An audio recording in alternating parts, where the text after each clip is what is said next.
কই মুসমে মানে মাছ হচ্ছে কোথায় ধরো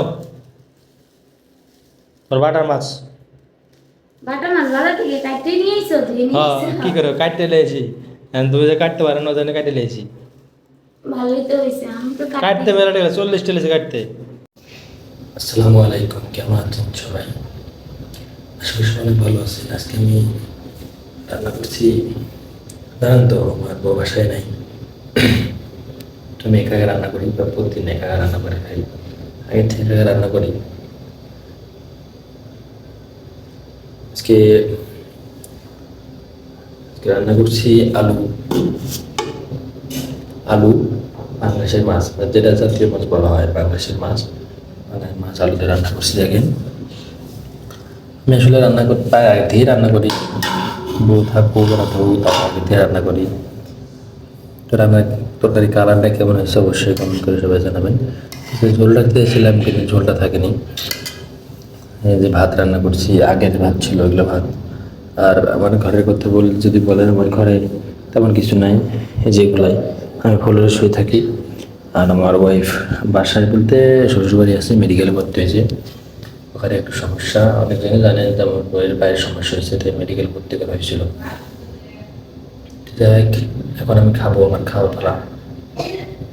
সবাই ভিডিওর পুরো সম্পূর্ণ দেখবেন, সবাই ভিডিও লাইক করবেন, কমেন্ট করবেন, শেয়ার করবেন।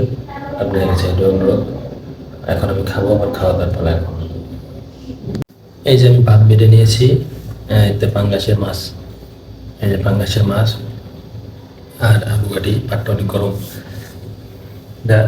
আপনি আমরা কোন জেলায়? এটা আমার রাজশাহী জেলার মধ্যে কোনো উত্তরবঙ্গে এই ঘাটিটা ভালো চলে।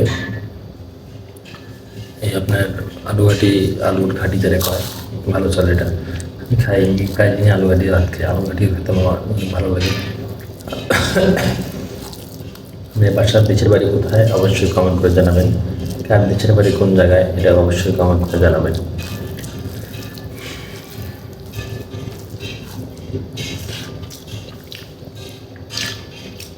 হ্যাপি মজা হয়েছে, অনেক ঝাল হয়েছে, সে ঝাল।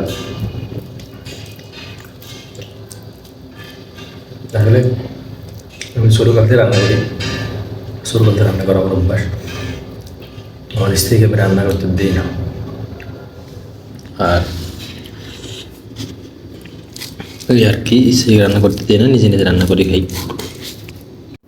তো খাওয়া দাওয়া পালা শেষ আমার। প্রতিদিন যেভাবে ভিডিওটা বানাই, হয়তো বিরক্ত হবেন আপনারা যে প্রতিদিন একই ভিডিও, প্রতিদিন খাওয়া দাওয়া এই সেই ভিডিও। আসলে বাসায় একা বসে থাকি তো, তাই ভিডিও বানাবো নিজেও বুঝে উঠতে পারি না। তাই এগুলো ভিডিও বানাই। যদি ভালো লাগে লাইক কমেন্ট করবেন এবং চ্যানেলটি সাবস্ক্রাইব করে দেবেন। সবাই আমার পাশে থাকবেন। আর রাত বাজে এখন 12টা, এখন আমি ঘুমিয়ে পড়বো। সবাই ভালো থাকবেন, সুস্থ থাকবেন। আর বিশেষ করে আমার বউয়ের জন্য সবাই দোয়া করবেন, সেজন্য খুব তাড়াতাড়ি সুস্থ হয়ে যায়। সবাই ভালো থাকবেন, সুস্থ থাকবেন। আল্লাহ হাফেজ।